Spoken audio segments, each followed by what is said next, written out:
I Barely Got Here is a collection of stories and conversations based on 24 years in law enforcement. You have the right to be disturbed by some of the content or disagree with the viewpoints. Anything you hear can and will be dosed with sarcasm and dark humor. You have the right to know that discussions will often be graphic with language and themes that are intended for a mature audience. Do you understand your rights? Then buckle up, Buttercup. We're going 10-8. Hello and welcome back to I Barely Got Here. I am your host, Kevin Booncher, and I'm happy to say I've got Jay in here with me today to help me out with this episode. Today's episode is called Happy to Be Here, Proud to Serve, and that'll make more sense as we get into it. If you listened to a couple episodes ago, the episode that we spoke about Officer Snediger's death, it kind of got Jay and I to talking about some other unfortunate law enforcement deaths and line of duty deaths, specifically within Tempe, because obviously that's where we worked for. And it kind of brought up, the conversation as it took its course, brought up two specific line of duty deaths. And we're going to talk about those during this episode, one much more in depth for a number of reasons. But the first one, I guess I should let you say hello to people. Hello to people.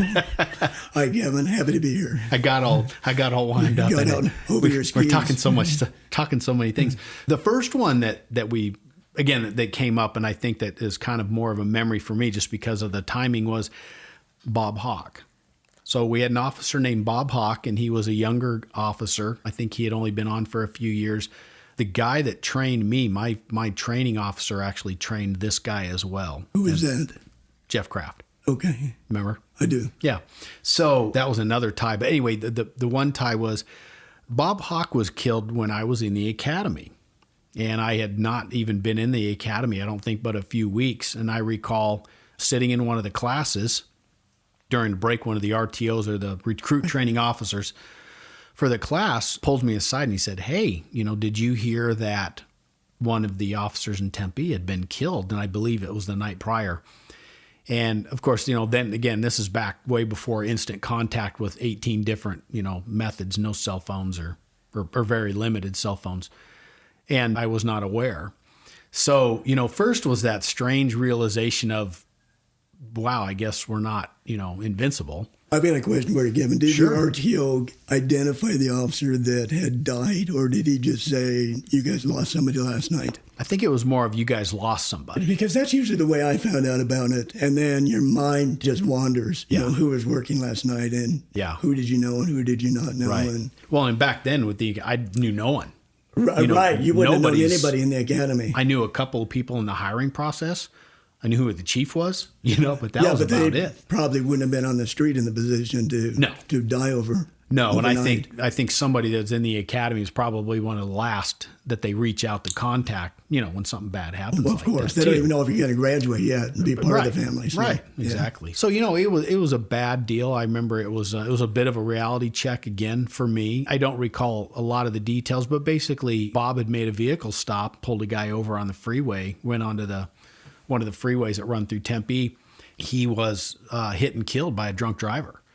And, again, you're talking about freeway speeds, 60, 70 miles an hour. And it was a pretty horrific scene from what I understood and from what I heard later. And of course, it's a tragedy. Anytime anything like that happens, it's terrible. And I remember being in the academy, and as I got more details and people were talking about it and everything, you learn. And again, it's something that you try to learn from, you try to take something away. I will say one of the things that I would have to say that affected the rest of my career is I hated if a traffic stop floated onto the freeway.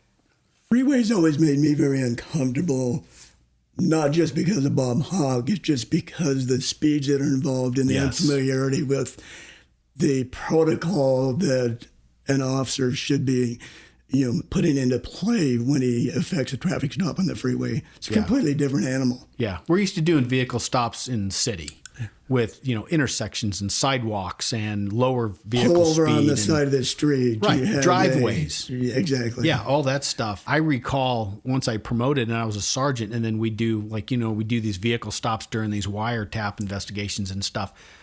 I hated if it floated onto the freeway. And that was one of the very first things I would do is I would get on. And my guys knew it within a very short amount of time.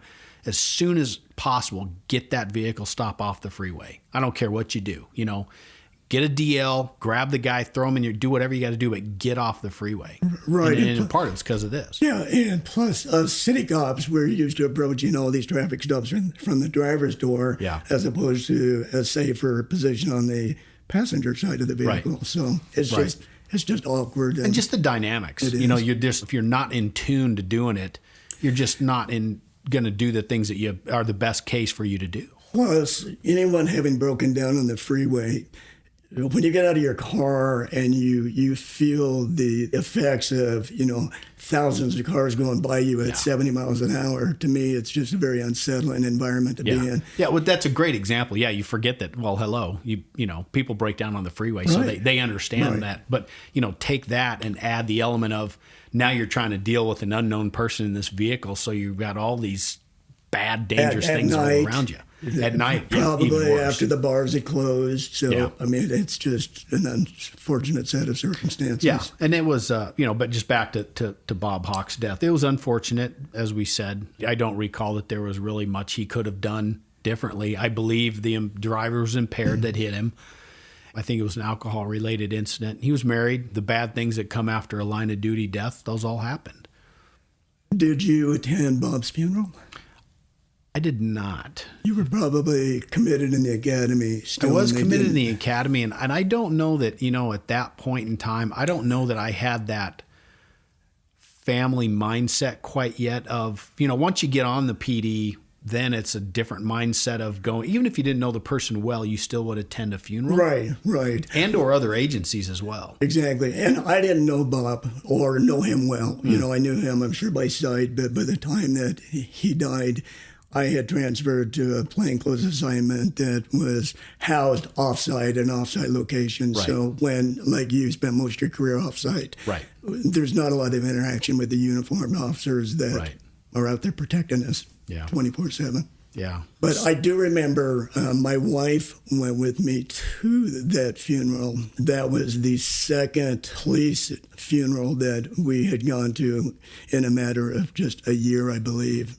I think the span between the officer, the death that I'm going to discuss with you in a few minutes, and Bob's death, boy, it was like a year or 18 months at the most. They were like in rapid succession. Yeah, I want to say, if I recall correctly, I think it was almost a year to the day. Like, I think they were both in September, if I remember right. I mean, it was almost exactly a year. It was weird. They're both real hot at the end of the summer, so you're probably right. Yeah, I think that's just what is coming to mind. But I remember, I mean, there are very traumatic events to go to. Anybody who's been going to a funeral, and for some reason, when you go to a cop funeral, it's like your brother has died. Sure. But standing next to your wife, who I didn't think about this at the occasion, when it was when we were at the funeral, but I thought about it years later about how my wife must have felt standing in two funerals within 12 months of officers that died on duty, next to her husband, who still feels pretty invincible, even though, we're burying two brothers.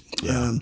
It's got to be an awkward, scary position for a wife or any loved one to be in attendance at that event. Well, and I mean, it's a totally different topic. We discussed that. We're in a different mindset at that point. We're still feeling like we're the best person to do the job, and we can't quit. Well, we can't go anywhere. And I think most of the officers I know and knew still feel pretty invincible. That's and right. You have a shield around you that is a bubble that protects you from all bad. So it's very unfortunate when reality pierces that bubble. Cop wife or cop husband is a tough gig to be in. Very. Yeah, real difficult. Yeah. But so I don't have a whole lot more to talk about with Bob. I just know it affected me, and it had some ripple effects through my career. It was a sad death. Did it make you question your career choice, since you were just in the first part of a 19-week academy, and all of a sudden you're recognizing the mortality of the career of the officer? I don't think it made me question. Again, I mean, I kind of stumbled into it anyway. It wasn't like I had a lifelong desire to be a police officer. It just kind of happened randomly. It's kind of an odd story. And to be honest with you, I think my expectation as a young kid watching movies and TV was, I think I actually thought cops died much more frequently than they did. Yeah. And so it was kind of weird. It was kind of like, I guess I would say I suspected it in some form. Not realistically, more because I based so much on just what I saw on the television and movies. But it did definitely personalize it, and it did make it, it was a reality check. Well, hey, this is where I'm going to be working. Right. I'm going to be working in that exact place that this poor guy got killed at. So it was kind of weird, these opposing viewpoints that I had at the same time. So well, that makes sense. Yeah. It makes sense. I haven't been to a number of police funerals and, recognize that police get killed infrequently, but it does happen. Right. It never for a moment made me question my career choice. Yeah. And again, I didn't grow up wanting to be a cop all my life. So, but once I was that officer, I couldn't think of doing anything else. Once you drink the Kool-Aid, you're in. I was stuck. You're in. I was stuck. So again, long time ago, sad deal. Wished all the best for family and friends and everything like that. That was just that it affected me. But I do want to give more time to the second line of duty death that we're going to talk about. Now, this one occurred, again, about a year before I was hired. And I learned everything that I know about this is all secondhand information. And Jay obviously is going to be able to tell a lot of firsthand information about this incident. But we're going to talk about Lieutenant Bradshaw, who was killed, again, almost a year to the day before Bob Hawk was killed. So, Jay, if you want to kind of take it from there. Yeah, John Bradshaw was a lieutenant with our police department. And at the time of his death, boy, I want to say he was probably days, weeks, or months away from being eligible to retire. I had been a police officer at this time about 3 years, and maybe was just getting ready to transfer to my first plainclothes assignment, and maybe had already made the transition, I think, when I'm reflecting back about the year. But the title of your episode, Happy to Be Here, Proud to Serve, it's a pretty fitting title for this particular episode, because I have never met a more optimistic, glasses half full man in my life as John Bradshaw. I met him when I got out of the academy and I went to my FTO program, which at the time was supposed to last 12 weeks, but John was a sergeant. I think maybe my first sergeant that I encountered. I worked for him for 12 days before they put me out on the street instead of 12 weeks. We were pretty short-handed back then. And as a brand new, barely 20-year-old rookie that hits the street, all they cared about was, how to drive a car and, write a report, right. Halfway legible. And then they needed a pulse. They needed a body in the car. Right. But it was always great listening to John. You come into briefing and right. And I mean, that was his catchphrase, wasn't that what you tell people all the how time? you doing today, Lieutenant? Happy to be here, proud to serve. Okay. Yeah, and that was always that. Happy to be here, proud to serve. Nice. And it's something that has stuck with me for decades, for all these years, because I think John was killed maybe in the early 80s, 81 or 82. For some reason, I think it was... Well, it would have been 80. When was 7. 87? Yeah. Oh, well, then I was definitely... It would have to be 87. Oh, yeah, I'd been on for quite some time then. Yeah. But you can see how well I remember John, because I left, a uniformed assignment at my 3-year mark and basically never went back. So, right. But I was off duty the night that John died, too. So much of what I'm telling you, I can't tell you from a first-hand position. I wasn't on the scene, but I certainly was debriefed and fully aware of the events that led up to John's death. Right. Well, I mean, you're going to have a very accurate recollection. Yeah. I mean, I just could be skewed on some details. Just time has a way of clouding some of your memory. But, yeah, it does. But the gist of John's story was, on occasion, an officer has to deal with mentally ill people, and people have psychological problems that have maybe broken a law, but they're kind of a misdemeanor, give you a ticket and send you on your way. But on occasion, you run into individuals that are having such a mental crisis that back then, I don't even know if they're right now, there was a commitment process. There was a process where you would get either a judge to sign off or a doctor sign off and said, instead of taking somebody that you have in custody that you're afraid to release to the public because you're worried that he or she will harm himself, herself, their self, or, somebody, you're kind of committed to an awkward stage of law enforcement where you drive them to a mental health facility. And back then, I think our go-to place would have been County Hospital or the psych ward of County Hospital, downtown Phoenix, which is probably about a 10-mile journey from where he would have been incarcerated. Right. So it's basically, it's a forced committal. And they do still have them now. I don't remember all the terminologies and everything. And again, especially as a supervisor, these were the calls that we hated, because oftentimes there wasn't even a crime committed, but you had a person who was a danger to either themselves or others. And, the cops are just the people that this falls into their lap. What are you going to do with them? So there's a process that you go through to force commit them. It's a court order. A judge has to sign a court order to say, this person, you write down why and everything else. It's not like you just grab somebody and throw them, hide them. It's something that has to be done. You don't want to do it, but you don't want not to do it, because the alternative of doing nothing and just opening the back door and sending them, home, or there's too much of a risk to the public and themselves, but more to the public that you're worried about, at least is my experience with those situations. Yeah. Or you get the call, or if you do try to walk away from it, you get called back to the same house in 30 minutes because they just assaulted and or did something worse to family members. So, nobody likes to do them, but it's a necessary evil. Yeah, nobody does. And to this day, I guarantee you there's cops that are currently cops, not retired old guys like us, that hate getting these calls because, especially now more than any time, because it's such a hot potato topic about sending a non-cop maybe there to deal like a mental health crisis, individual. And I love the idea, but don't send them alone. I'm worried for their safety. But, send them with the uniform guy, meet them on the curb and walk in there. Which I think is kind of protocol now. Well, that's what a lot of them try to do. I'm glad, I think it's great.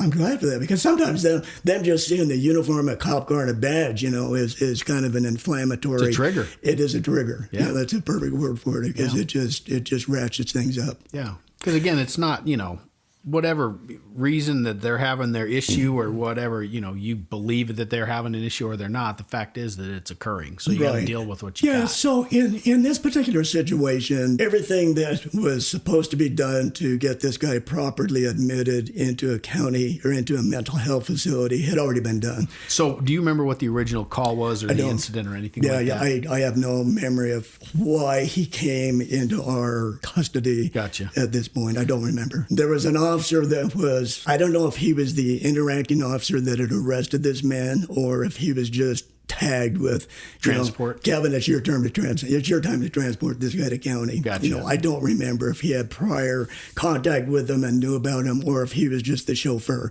Gotcha. He was just trying to get him from point A to point B. But at some point, one of our officers had to grab this man from jail, and he still would have been handcuffed to the rear, because anytime we transported somebody in a police car, especially on a volatile situation like what we're discussing here, that people aren't real happy about being committed forcefully or even, and they always change their mind if they agree to go in the door on their own. At the door, they always change their mind anyway. It becomes kind of a tug of war. So anyway, he was being transported in the back of a police car, a marked police car that would have had the cage in the back door's locked. You can only open them from the outside, and a transporting officer driving him to the county health facility. And if I remember right, at about 40, it doesn't matter the location, but about halfway to the hospital, the individual in the backseat was becoming increasingly more belligerent and vocal and angry and being more volatile, kicking at the door, and at some point he had slipped his handcuffs around to the front of his body instead of the back, which is quite a feat. If anybody has ever been handcuffed to try to wiggle those cuffs from behind your back, you've got to be a bit of a Gumby, kind of a... You got to be real thin, and you got to be pretty pliable. You have to be very bendy. Get them around your butt. Very flexible to be able to do that. And I don't believe the officer knew that the cuffs had been, moved to the front. But at some point, the individual started kicking at the back window, trying to break out the windshield as the officer was driving down the road. Officer pulled into a gas station. It was in the middle of the night. Gas station was closed. Got out of his car, went to the back door to correct the behavior or see what he could do about, convincing him to stop kicking at the window to break it. And as he was opening the back door, this guy, I don't know what to call him, a prisoner or a mental health detainee. How about we call him the suspect? I think you just call him the guy or the suspect. I only call him the suspect. The suspect kicked at the door, basically knocking the transport officer, I believe, to the ground, jumped on the officer at some point and actually disarmed him and took his gun away from him. Wow. So okay, so from the cop and the supervisor and the trainer angle, I have a few questions from this. So I guess, one, do you recall, did he advise anybody that he was having to pull over with this guy? I believe he did. Okay, so I think that would be important because if things, well, they did obviously go bad. I think he checked off properly on the radio. Good. I'm pulling over at 24th Street in Van Buren or wherever he might have been at that particular point, right? To deal with the problem in the backseat. So then my other thought is, okay, if you're going to deal with someone who's combative, you would want to have another person there to help you. In a perfect world, you would. And thank you. And I think you're basically answering my question. Sure. So, because I know that would be the question. People would say, well, why wouldn't you wait, or why wouldn't you try to get some help there? Well, for one thing, now he's 10 miles from his department. Right. He's in another city. He's in Phoenix. Back then, the communication between agency to agency wasn't quite as good as it is now. Right. There's always a lag in needing help, telling your dispatch you need help. They tell another agency to dispatch. So there's always a built-in lag. So the decision was made that the appropriate action would be to open up the back door. And back then, I don't know if you remember too, there was this huge emphasis on don't let anybody mess up your car too. To break out a window. Don't get a flat tire. Don't let anybody damage your vehicle. You treat it. There was a weird emphasis on protecting the property too. So yeah, and I guess the reason I bring it up is because I want to make sure people understand that, while we can always look at things and say these things would have helped to resolve the problem better, the reality is that's probably, if you and I were transporting a prisoner and he started kicking the windows, because I've had it happen and you probably had as well, you pull over and you deal with it. Right. You don't ask for another unit because, again, part of being a cop is you're just kind of expected to take care of, handle things. You are. And also, since a lot of your listeners aren't based in our geographic area, back in the day, and still Arizona law enforcement are, for the most part, solo officers. You don't have two to a car. Right. So you have one body in the car, and you are used to dealing with the problem. You deal with it, and you deal with it, and you're a problem solver. It doesn't matter if a guy's kicking out your window or if he's whatever he's doing. You are the man or the woman, the person that you're hired to do that job, so do your effing job. Why did you call for help for a guy that was just being an idiot in your back seat? Exactly. So I understand the mindset. Yep, I do too. And I do too. So, so back to where we were at. So he kicks the door. He's got his cuffs in front. He kicks the door, knocks the officer over, essentially jumps on him, and is able to get his gun out. He did. That's what happened. He was able to disarm the transport officer. And again, back in the mid-'80s, the time period, we're discussing technology and the security holsters, the holsters that I saw develop from the time I came on as a police officer to the time I retired were just amazing. The technology that went into them. The retention devices. The retention devices that they have. So understand that during the period we're talking about was you had probably a revolver or a semi-automatic shoved in a holster that had one snap, and it was yours. Whoever had the best grip on it, was going to take possession of that. So he got disarmed, and then there was a very, very awkward chase around his police car with a man who is now wearing handcuffs to the front, pointing the officer's gun at the officer as the officer is trying to take cover behind his vehicle as they're playing ring around the police car. Right. And I'm sure, at this point, I'm trying to imagine, you can't even imagine what's going through your thoughts at this point other than what the hell do I do? Well, yeah, exactly. Yeah, what do I do? For one thing, now he's going to steal my police car. I got him out because I was worried about him breaking a window. Now he's got my gun, and now he's going to have my car. If he doesn't kill me. So what happened during this chaotic period at the gas station was there was a citizen that was on a motorcycle that was actually on the road, who was stopped at a light, who was looked over and looked at this dance that was going on in the parking lot, and it stopped. I get goosebumps still, when I tell part of this story, Kevin. I haven't talked about it in a long time, but suspect abandoned the pursuit of the police officer he was chasing around the cop's car, and he went over to the motorcyclist and put a gun at him and jumped on the back of his motorcycle and forced the motorcyclist to drive. He carjacked the motorcycle, handcuffed with a revolver.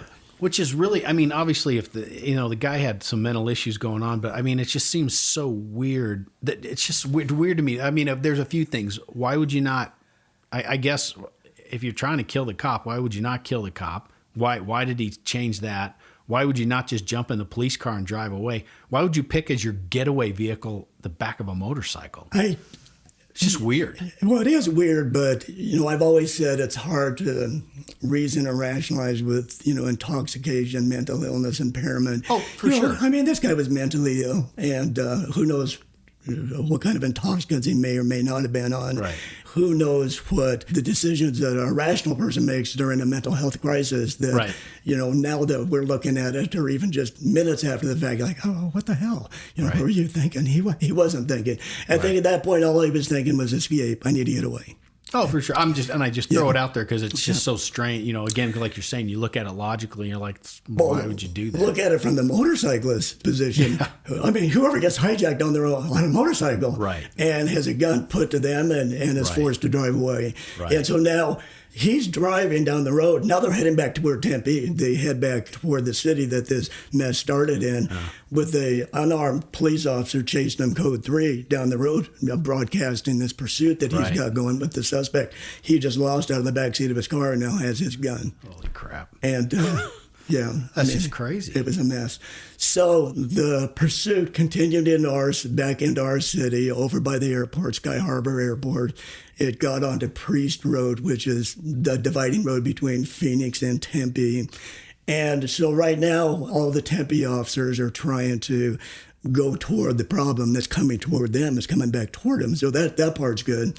But John Bradshaw had taken up a position where he anticipated that this motorcyclist and the pursuing officer might be heading by him, which was great. We did. I mean, it was a great police idea. It was just a terrible set of unfortunate circumstances that happened because as the fleeing motorcyclist was driving down the road with the suspect who was armed with a revolver. Who was sitting on the back of the motorcycle, handcuffed, holding a gun. Sitting on the back of the motorcycle, handcuffed, holding a gun. Crazy. As they drove by John's car that was a marked patrol unit, stationary at a strategic location. The suspect fired, I want to say 3 shots at John. He fired 3 shots at the police car, and I don't know the speeds. For some reason I'm thinking it was 60, 70, 80 miles an hour, but this guy fired some shots at the police car and then continued on and then went down a couple more miles and then turned with people now joining the pursuit, picked up the pursuit. John didn't pick up the pursuit because John was actually shot. So, it's just so crazy. So the guy's got handcuffs on. He's got the gun in his hand. He's trying to I don't even know how he stayed on the back of the motorcycle. I don't know either. I mean, because I'm a motorcycle rider. I keep thinking about how hard he would have been pinching with his leg. He couldn't reach around his left hand, hold on to this guy. Right. He couldn't have had his handcuffs arms around the guy's body and do it. So it's just... Yeah, I don't. So that's one question I have. And then the complete bad luck or the, whatever you want to call it, the fact that a moving vehicle just cranking rounds at a stationary vehicle and it hits John fatally. I mean, it's just the odds of that happening are so small. It was such a bizarre fluke that occurred because the guy, if I remember right, fired 3 shots, and 1 shot went through the driver's door, and then John had his nightstick. Back in the day, people carry nightsticks, with them. He had his nightstick resting on the door jamb. Yeah. I believe it struck the nightstick, and another round came through the windshield or the side door. And John was wearing a bulletproof vest too, which was not very common back then. Very uncommon. So I mean, he even had a ballistic vest on. He even had a ballistic vest on. Jeez. And went, I believe, under the armpit and between the side panel. It struck in an area it wasn't protecting. And then another one came through, I think, the front windshield or the creased the windshield. Anyway, I think the vehicle was struck, and 3 times. John was struck once. And nobody knew John was shot, because the police pursuits are incredibly chaotic, especially when you have something like this that's now a multi-jurisdictional pursuit, because I'm sure Phoenix is aware of it. They're trying to get involved. Right. DPS had become aware of it because right in the area, geographically speaking, that we're discussing. There were a lot of transitions to get on several different freeway options. So I'm sure our dispatchers were letting everybody know. So the pursuit continued on about a mile south of where John was hit. I don't believe John ever put anything out on the radio, if I remember right. And then the motorcycle, and by now probably the other cars that are catching up to this pursuit, turned back toward Phoenix on the other side of the airport, Sky Harbor Airport, and continued down there with the suspect cranking off his remaining rounds at other pursuing officers. And so he emptied his gun. He was done. The guy on the motorcycle, if I remember right, realized this guy's probably out of bullets, and there was a whole lot of cop presence there at this point. So he pulled over to the side of the road, actually dumped the motorcycle, jumped off, and jumped over like a guardrail median and hid because the guy with the empty gun was still wanting to do battle with DPS. And I believe a DPS officer shot him with a shotgun, and the suspect was killed there. Now, about the same time the suspect was being shot and killed, another call of an accident came out about a mile and a half south of where John had been shot. It was John's car. John's car had continued south on the road that he was on after he got shot. And I don't know if he was in the process of dying or had died, but his car continued south for about a mile and crashed at Broadway and Priest. Oh, see, I don't think I ever heard that.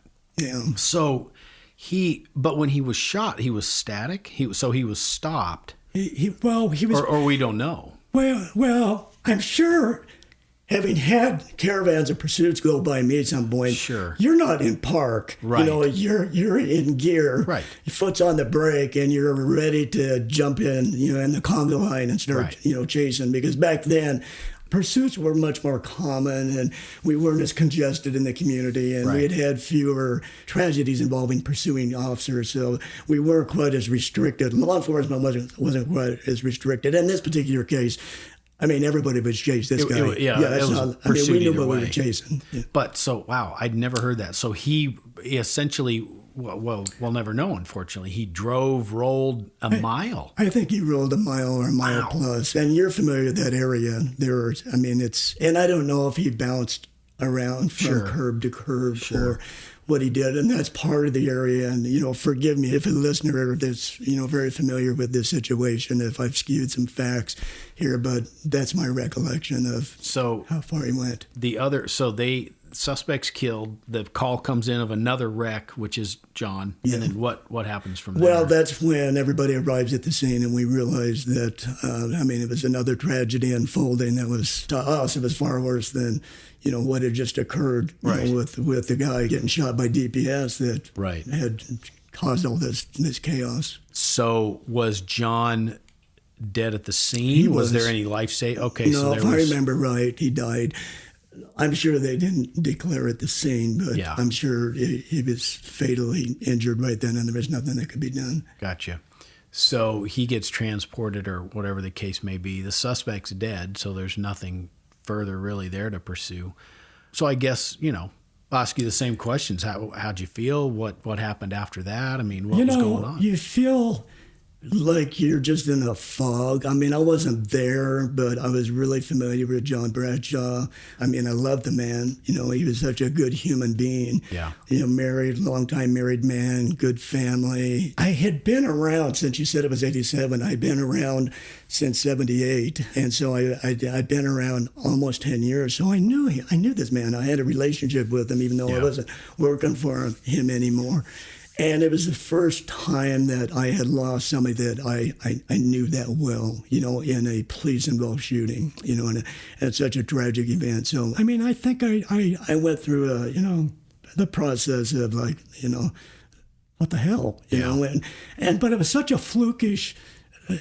a freak situation that it's still, when you talk about it, and I know I've heard you do a podcast on a police sergeant that was shot and killed, and discussing the dynamics and the evidence that is there, and sometimes shit just happens. And this was one of those days where shit just happened in a really bad way. Yeah, it lined up as badly as it could have. So I guess without being too judgy, what kind of ramifications came about for the officer that had his gun taken away? I don't know what happened to him. I don't remember what happened to him. If anything. Well, I'm sure something happened, but I don't know what that something was. I know it affected him. I'm sure it had to affect him for the rest of his life. I don't believe he ever retired. I don't remember if he ever retired from our police department or he moved on. It wasn't like he was, accosted or ostracized by fellow officers. I don't believe that ever occurred. But there had to be a tremendous ripple effect in his life. There isn't one of us that probably didn't put ourselves in that car that night and think, what ifs? Everything that happened to him had happened to us, and we all, are great Monday morning quarterbacks. But sometimes shit happens. And so I don't want to question or right. the tactics or what occurred. You can't undo what was done, but I don't know. I know it affected me in a way. You asked me how it kind of affected me. Yeah. It affected me as I neared my 20-year end of my career, having seen a guy that could have retired as quick, within a short period of time if he wanted to. I think as I neared my 20-year mark, and I wasn't I loved doing the job at 20 years that I was doing, but I just hated doing that job for the people I was working for. At the time, I think we've had this, this discussion, but over lunch. Yeah. You just really have a tremendous lack of respect for certain people that maybe lined up in your administration that you're just tired of. But, and I could have moved back to another assignment or chose to do something different, but I would remember John. I remember John. And so I retired. I left and I figured, okay, my wife had put up with, and my family had put up with my work world for 20 years. And so, I left. I retired and found my way in the civilian world. And I know I always encouraged officers, including you, as you were starting to think about retirement, get out. Get out and understand that there's a lot more life after law enforcement. Absolutely. And find your way, in the civilian world or in a different world that maybe doesn't expose you to so much danger. Right. Yeah, because we've had the conversation with, between ourselves and with our friends and guys that are still working and not working. And then, it's easy to find that thing that's familiar. Even if it's a very dangerous job, it's familiar to us. And you don't want to let go of that. It's and you don't want to let go of the working relationships with the people around you either. Very difficult because, you're leaving voluntarily too. It's one thing to be... I remember when I left the SWAT team, I'd been on the SWAT team 14 years, and I was over, but I still wasn't to the end of my career. I still had 3-4 more years till I got to my 20-year mark, and I remember, making that voluntary choice, thinking back, sure would have been a lot easier had I got wounded or medicaled or blew out a knee and I couldn't do that anymore. The decision was out of my hands, but to make a conscious decision, to do what we did and leave, I'm happier doing it. Looking back in retrospect, I was happier did it the way I did it. Yeah. Well, it is what it is now. Sure.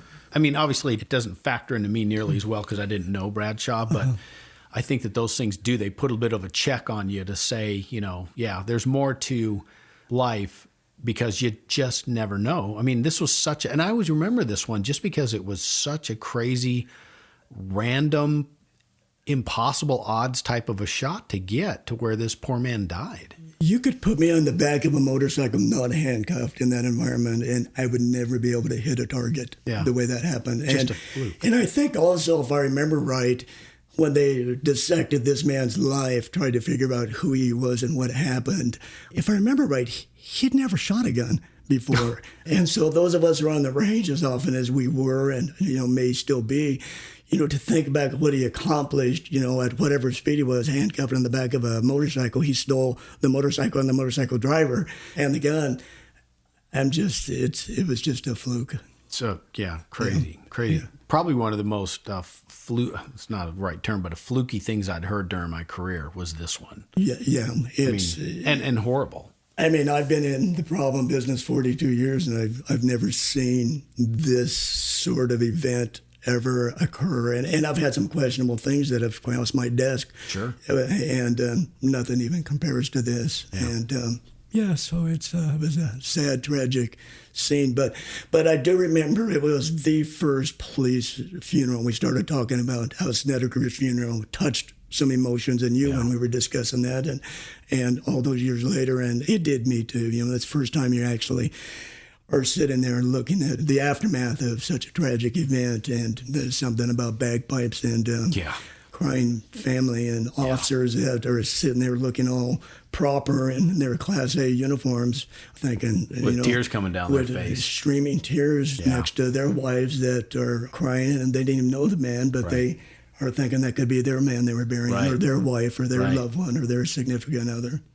That was my first, that was probably the biggest, most impactful loss. And I didn't know the Bradshaw family, so I want to make that perfectly clear. I wasn't having dinners or lunch or anything with Mrs. Bradshaw or their family. Sure.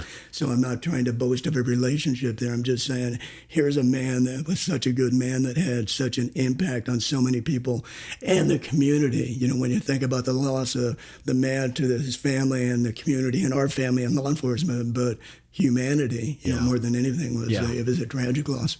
Yeah, everything that you would find as a person coming into it after the fact, like myself, he was just a great guy.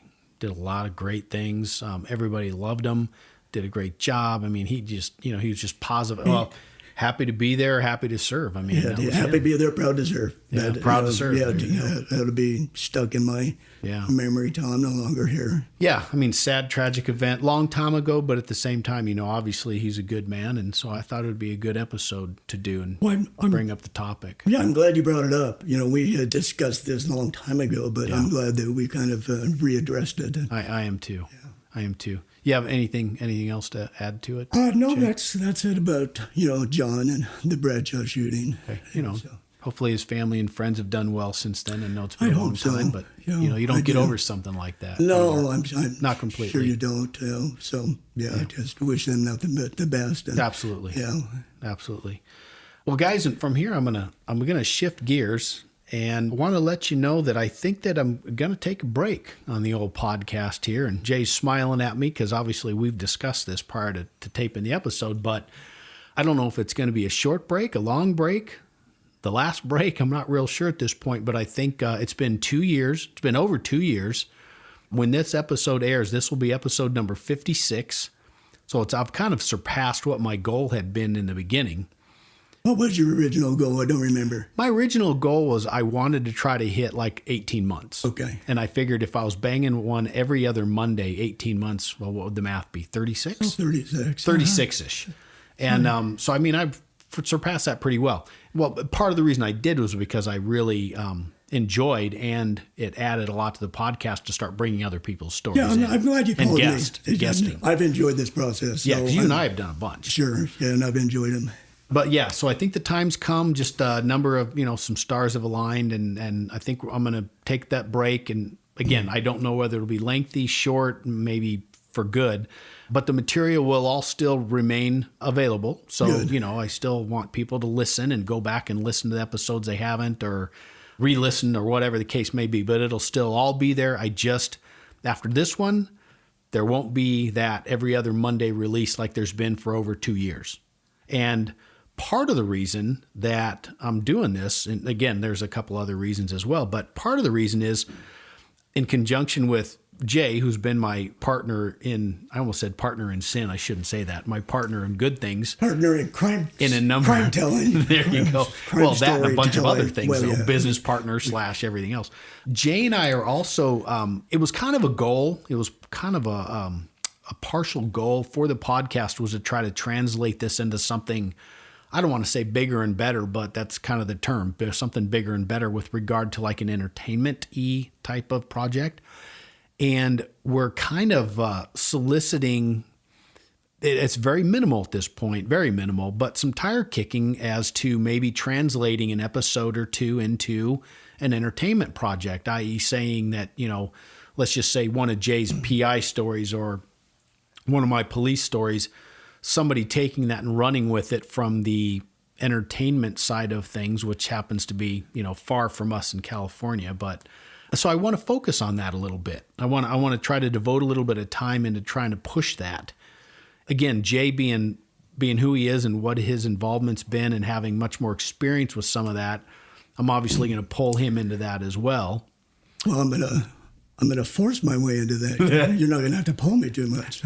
There you go. So, and I guess I throw it out there. If you happen to have a second cousin's niece's brother's dog's owner that is a Hollywood producer type of person, it'd be great if you could maybe steer him to the podcast and or to me. And I think it'd be cool. I think it'd be really neat. Yeah, I think so. Can I add a little bit? Oh, to sure. this? Absolutely. So I'm probably, I am under the impression, since you don't toot your horn more much, that you probably haven't shared the fact that you have been in a few movies and had some attachment to the industry over years anyway. So Kevin and I did a short movie for a retired NFL guy. It was just a short piece. He was trying to make an acting reel, a 10-minute movie to wedge his way into the world of entertainment. His sizzle reel. Yeah, right. I forgot his sizzle reel, and it's called Protocol. Yeah, and that's right. The athlete was by the name of Kerry Rhodes. Where good man.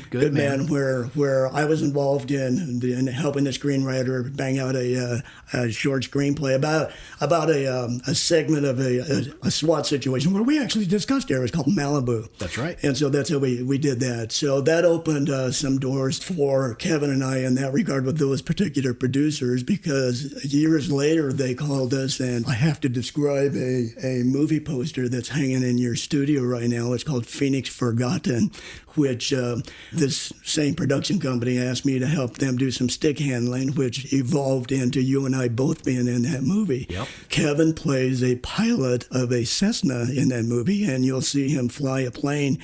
Well, you'll see him look like he's flying a plane, but he does not have his pilot's license, but he looks like a damn good pilot. And I play myself, just not a movie name, and they gave you a movie name. But that was a Ridley Scott movie, and it was a great opportunity and opened some doors for us. Yeah. And then one of the other movie scenarios we discussed here involving the Hells Angels, I actually optioned to TNT and Warner Brothers to work on. So I'm glad that I was happy to do this with you, because I've got some tire kickers and some screenwriters and some people in the movie business that are wedging their way into Netflix that have expressed some interest in some of these stories that you and I have been talking about, and some of the others that you have discussed that I haven't been part of. So sure. I think now is a good time for both of us to maybe shift gears here. I do too. I mean, again, you look at 56 episodes it's surpassed by far what I had thought. And I think, you start to look at a lot of those, and man, there's some really good stories. There are some good stories. And the trouble with the entertainment business I've found, and you and I have discussed this, is it's kind of a one-way street. Yes. And, and I help a lot of screenwriters and novelists in California, and they don't understand the world that we operate in, yet they always call on guys like us to help them, understand and reconstruct that world in a more, accurate portrayal. But after you help them, they tend to move on, and you kind of get forgotten. So I too have shifted a lot of my PI work and just either given it to somebody else or shut mine down, because I think, now to take an opportunity and advantage of all the experience that you and I both have acquired over the years, and the exposure we have to the industry now, and maybe somebody who's listening to your podcast, have other ties. I think it's a good time for both of us to maybe hopefully the stars are lining up for us, and maybe we'll crossed, get that phone call. Fingers crossed, because, crazy things can happen. Let's have a nice fluke.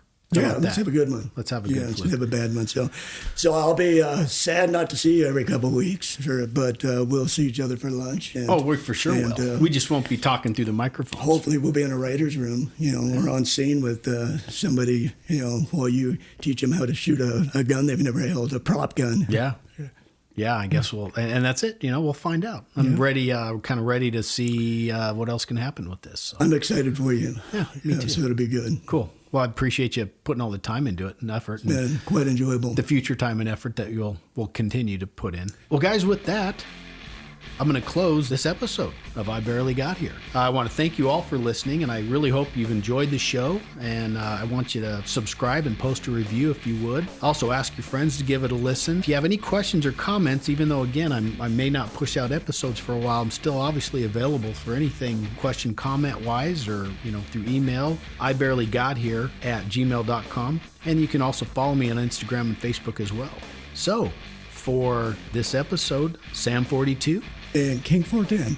We're 10-7. Take care.